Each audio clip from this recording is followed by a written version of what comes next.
ஒரே ஒரு ஷேர் பண்ணுங்க. இந்த கோவில் வந்து மீண்டும் புத்துயிர் பெறணும் அப்படின்னு ஆசைப்பட்டு ஒரு ஷேர் பண்ணுங்க. கருவறையில இருக்கிற இந்த சுவாமியை பார்க்கும்போது ஒரு பிரம்மாண்டமான சிவன் கோவில் அப்படின்னு உங்களுக்கு ஒரு எண்ணம் பிறக்கலாங்க. ஆனா இந்த கோவிலுடைய நிலைமையை நான் காட்டுறேன், அதை பாருங்க.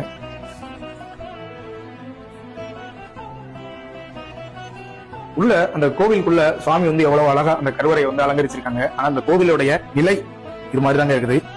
எந்த அளவு, அதாவது எந்த அளவு ஒரு கோவில் பழுதுபடணுமோ அந்த அளவுக்கு பழுதுபட்டு நிக்குது. இப்ப பாத்தீங்கன்னா இந்த கல்லெல்லாம் வந்து விழுகக்கூடிய ஒரு சூழல் இருக்குது. ஓரிரு இந்த தூண்கள் வந்து தாங்கி நிற்கக்கூடிய ஒரு நிலைமையில தான் இந்த கோவிலுடைய தற்போதைய நிலை வந்து இருக்குதுங்க. இது வந்து இங்க மட்டும் இல்ல, இந்த கோவிலுடைய சுற்றுச்சுவர், இந்த கோவிலுடைய அந்த வெளிப்புற சுவர், அப்புறம் பாத்தீங்கன்னா மேல இருக்கிற விமானம், எல்லாமே வந்து பழுதுபட்டு இருக்கக்கூடிய ஒரு சூழல்ல தான் இருக்குது. இந்த கோவில் எங்க இருக்கு அப்படின்னா தூத்துக்குடி மாவட்டம் கோவில்பட்டி வட்டம் கடம்பூர் அப்படின்ற கிராமத்துல பெருங்கருணீஸ்வரர் சிவாலயம், பெரிய பிராட்டியம்மன் இந்த சிவாலயத்தாங்க நீங்க பாத்துக்கிட்டு இருக்கிற இந்த சிவாலயம். ஒரே ஒரு ஷேர் பண்ணுங்க. இந்த கோவில் வந்து மீண்டும் புத்துயிர் பெறணும் அப்படின்னு ஆசைப்பட்டு ஒரு ஷேர் பண்ணுங்க. இந்த ஒரு விஷயத்தை பார்த்துட்டு கூட நீங்க ஷேர் பண்ணல அப்படின்னா அதுக்கு நாங்க பொறுப்பாக முடியாதுங்க. முடிந்த அளவு காணொலியா நாங்களும் இந்த மாதிரி கோவில்களை வெளியில எடுத்துதான் சொல்றோம். நீங்க தான் அந்த காணொலியை பகிர்ந்து வெளி உலகத்துக்கு தெரியப்படுத்தணும். தெரியப்படுத்தும் பட்சத்துல மட்டும்தான் இந்த மாதிரியான சிவாலயங்கள்லாம் வெளியில தெரிய வருங்க. இங்க இருக்கக்கூடிய இந்த ஜமீன்தார்கள் அவங்க எல்லார்ட்டையுமே நாம இன்னைக்கு பேசியிருக்கிறோம்.